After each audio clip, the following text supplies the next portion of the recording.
حضور سے پوچھا گیا حضور جو ہے وہ ایمان کیا ہے؟ فرمایا جب نیکی تجھے خوش کر دے اور برائی تجھے پریشان کر دے تو سمجھ لے کہ تو مومن ہے۔ ہاں کبھی ایسا بھی ہوتا ہے کہ اندر مر جاتا ہے، ضمیر مردہ ہو جاتا ہے، پھر گناہ کرنے کے باوجود بھی انسان کچھ محسوس نہیں کرتا، اور یہ بدترین کیفیت ہوتی ہے کسی شخص کی۔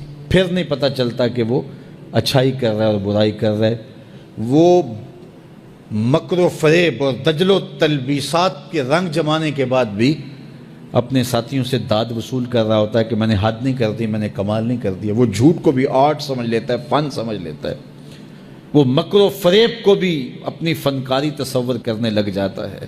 وہ کسی کو دھوکہ دینا، کسی کو مکر و فریب میں پھانس لینا، اس کو اپنے فن کا کمال اور بانکپن اور عروج سمجھنے لگ جاتا ہے، اور اس پہ اسے خوشی ہوتی ہے کہ میں نے بہت تیر مار لی۔ میرے حضور نے فرمایا تم میں سے ہر شخص جو ہے وہ اپنے ماتحت لوگوں کے معاملے کے اندر مسئول ہے، اس سے پوچھا جائے گا، اس سے سوال ہوگا۔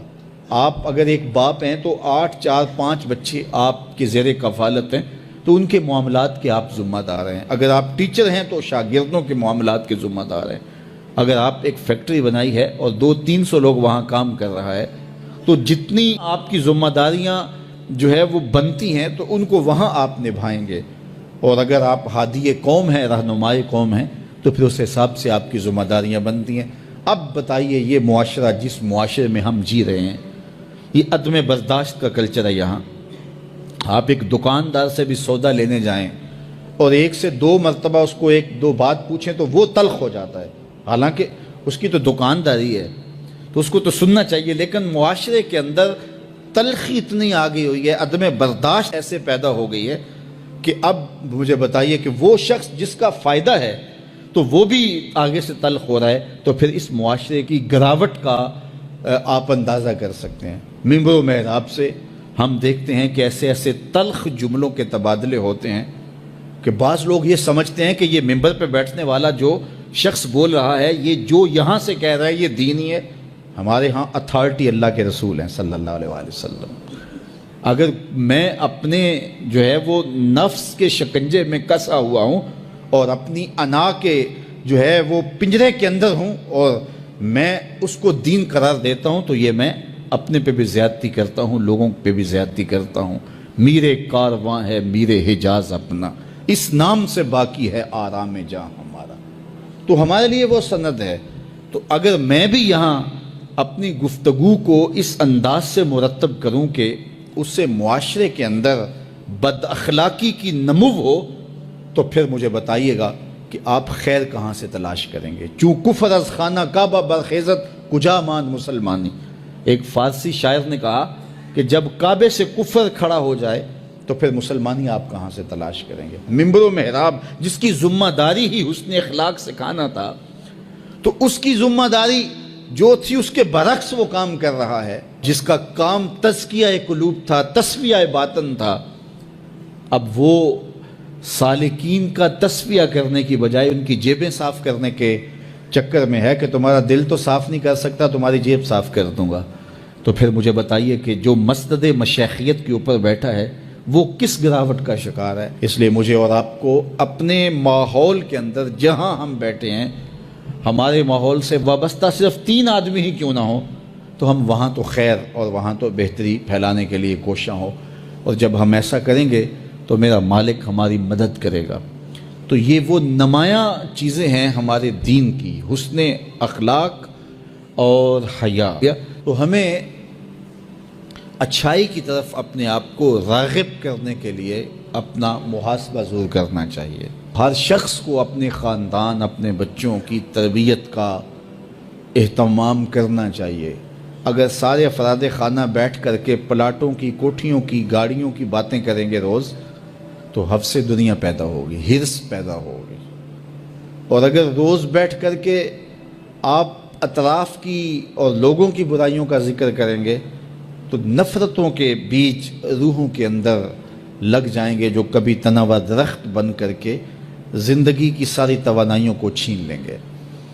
اور اگر ہم اپنی برائیوں اور کوتاہیوں کا جائزہ لیں اور اچھے اخلاق اور اچھے کردار کی نشأت کے لیے ہم کوشاں ہو جائیں تو ہماری یہ کوشش ضرور برابر ہوگی اور نتیجہ خیز ہوگی، اور اچھا خاندان اچھے معاشرے کی تشکیل کا ذریعہ بنتا ہے۔ فرد سے خاندان بنتا ہے، خاندان سے پھر معاشرہ بنتا ہے، اور اچھے معاشرے پھر آگے کوئی کارہائے نمایاں سر انجام دے سکتے ہیں۔ تو دور موجود کے اندر جہاں ہم اپنے ہمسایوں سے، رشتہ داروں سے، اپنے ملنے والوں سے، معاشرے میں، چلتے ہوئے بازار میں، گزرگاہوں میں لوگوں کے ساتھ رویے، تلخ جملے اور جو ہمارا انداز تکلم ہوتا ہے، یہ ہمارا دین کیا کوئی بھی صائب معاشرہ اس کی اجازت نہیں دیتا۔ اس لیے ہم خوبصورتی کو اپنا شعار زندگی بنائیں اور اپنے رویوں میں جمال پیدا کریں، رویوں میں خوبصورتی پیدا کریں، تاکہ ہماری بولی روحوں کے اندر اترے اور من میں روشنیوں کا ساماں کرے۔ عدم برداشت کے کلچر کو ختم کر کے برداشت کے ماحول کو پیدا کریں، حیا باختگی کے ماحول کی بجائے حیا کی کوپلیں پھوٹیں، اور آنکھوں میں، رویوں میں، انداز تکلم میں اور انسان کے دیگر امور زندگی کے اندر حیا اور خوبصورتی کے لہجے پیدا ہوں۔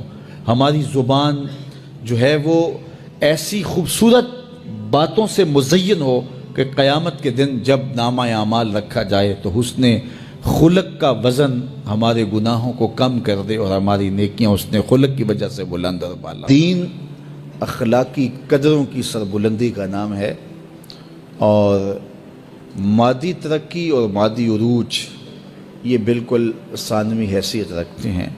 آسمانی کتب نے خیر کی حوصلہ افزائی کی ہے، شر کی حوصلہ شکنی کی ہے۔ نبیوں نے، مصلحین امت نے ہمیں بتایا ہے اچھی قوموں میں اخلاقی قدروں کی پذیرائی کی جاتی ہے اور برے اخلاق پر مذمت ہوتی ہے، یہ دنیا کے اوپر مروج ہے۔